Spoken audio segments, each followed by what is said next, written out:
Bonjour à toutes et à tous, bienvenue dans ActuEco, votre rendez-vous hebdomadaire avec l'actualité économique d'Afrique de l'Ouest et au-delà. La filière anacarde au Bénin connaît une croissance remarquable avec une production passée de 135 000 à 187 000 tonnes entre 2017 et 2022, représentant 25% des revenus agricoles d'exportation. Toutefois, la transformation locale reste faible avec seulement 10% des noix traitées sur place, malgré une capacité installée de 60 000 tonnes, freinant la valorisation économique. L'industrialisation progresse timidement grâce à la GDIZ, mais les emplois générés, bien que nombreux, demeurent précaires et peu qualifiés. Face à la chute des recettes d'exportation et aux obstacles structurels, le gouvernement a interdit l'exportation des noix brutes dès avril 2024. Une stratégie en 6 axes vise à renforcer la filière via l'industrialisation, la qualification de la main-d'œuvre, la certification et l'entrepreneuriat. L'avenir du secteur dépend de sa capacité à surmonter ces défis pour devenir un moteur de croissance inclusive et durable. Autre information, en 2024, la BCEAO a enregistré un record historique des signes monétaires en circulation dans l'UEMOA, atteignant 13 672,9 milliards de francs CFA, en hausse de 2003,4 milliards par rapport à 2023. Cette progression reflète une croissance économique dynamique avec un PIB en hausse de 6,2%. Les retraits de billets ont augmenté de 3,9%, dominés par la Côte d'Ivoire, le Sénégal et le Burkina Faso, tandis que les versements ont légèrement reculé de 3,3%. La masse monétaire a progressé de 8,8%, portée par la hausse des dépôts et de la circulation fiduciaire. Les actifs extérieurs nets ont bondi à 4 814,1 milliards de francs CFA et le taux de couverture monétaire a atteint 66,6%. Enfin, les créances intérieures ont cru de 6,4%, consolidant la position de la BCEAO dans la stabilité monétaire de la région. De l'autre côté, la Bourse régionale des valeurs mobilières BRVM a connu une seconde séance consécutive en baisse entraînée par la chute de Sonatel, valeur phare du marché qui a perdu 1,57%, provoquant une perte de capitalisation de 40 milliards de francs CFA. Cette contre-performance a contribué à une dynamique baissière généralisée. L'indice BRVM Composite a reculé de moins 1,25% et la BRVM 30 de 1,13%.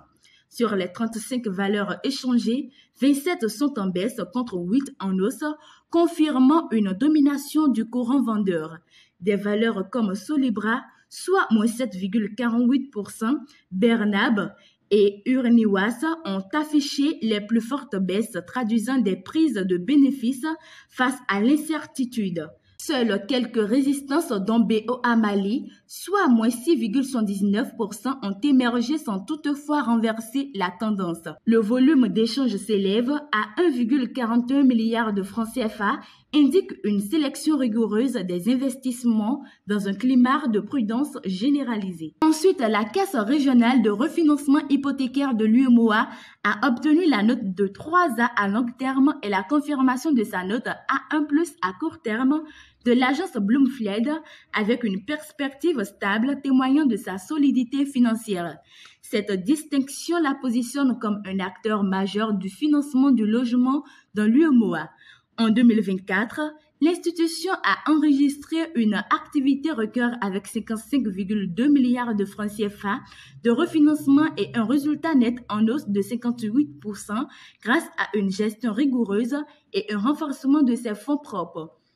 Elle bénéficie du soutien de partenaires de référence comme la BOAD, l'IFC et plusieurs banques. Depuis 2023, la Caisse régionale de refinancement hypothécaire de l'UEMOA a diversifié ses activités en intégrant la titrisation et les garanties de prêts au logement renforçant ainsi sa flexibilité financière. Fondée en 2010, elle a mobilisé plus de 475 milliards de francs CFA, finançant plus de 100 000 ménages dans la sous-région. Et pour finir, selon la Banque africaine de développement, l'Afrique devrait enregistrer une croissance du PIB de 3,9% en 2025 et 4,0% en 2026, surpassant la moyenne mondiale hors Asie. Cette dynamique tirée par la consommation et les dépenses publiques reste fragile en raison des tensions économiques, géopolitiques et climatiques. De fortes disparités régionales persistent. L'Afrique de l'Est devrait mener avec 5,9%, tandis que l'Afrique australe fermera le marche avec 2,2%. La BAD souligne un potentiel immense mais sous-exploité, notamment dans les ressources humaines et naturelles, et appelle à des réformes structurelles pour libérer jusqu'à 1 430 milliards de dollars en ressources nationales. La dette publique estimée à 65,5% du PIB reste préoccupante, nécessitant des restrictions préventives. Pour transformer ses atouts en croissance durable, l'Afrique devra renforcer sa gouvernance économique et mieux mobiliser ses ressources internes. Ce sera tout pour aujourd'hui dans ActuEco. Merci de nous avoir suivis et à très bientôt pour un nouveau tour d'horizon de l'économie africaine.